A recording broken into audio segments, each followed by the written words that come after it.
Kids of all ages experience big feelings from time to time. Even adults experience big feelings. And as parents, it's our job to help them navigate those feelings. Yeah, but telling them just to calm down in a situation where emotions are running high might do just the opposite. Here with some tips on what you should say instead. Licensed psychologist, speaker, and author Rachel Goldman. Rachel, it's always great to have you. So first, I think this is a trigger for not just kids, but adults too. When you're having a moment and then someone's like, just calm down. What does that actually do? Why does it kind of have the opposite effect? Yeah, and I'm so glad you mentioned that because I always like to bring it back to us, right? If we're saying to a child, just calm down, let's take a moment and think, how would we feel if somebody said that to us? It is completely dismissive, right? We are dismissing somebody's feelings. We are invalidating that they even have feelings.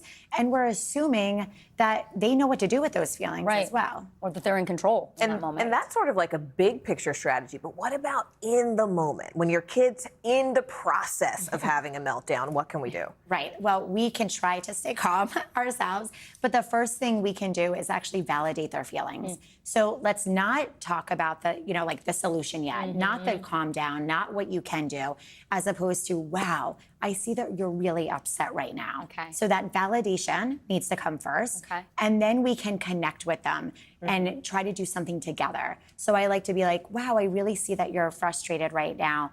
Why don't we together take a breath, right? So to help them calm down in the moment, and doing it together also models that you're doing this together. So you're modeling how to do that, like taking a breath or doing a different kind of relaxation technique at the same time. And then once they're calm and regulated, we could try to problem solve.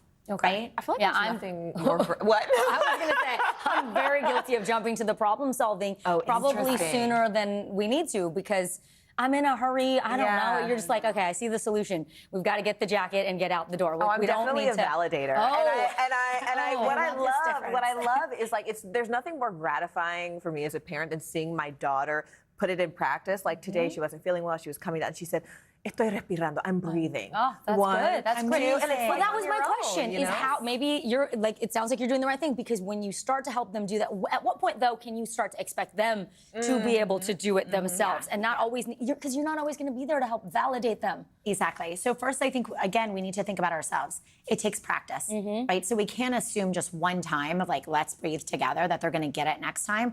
It takes repetition. It takes consistency, and we have to be patient with it. But if they also see you doing it on your own, like I'll verbalize to my children, like, "Mommy's feeling really stressful right now. I'm going to take a breath." Oh, that's cool. I like that. Yeah, that's really cool. I love that, and I also love the idea of like modeling apologies.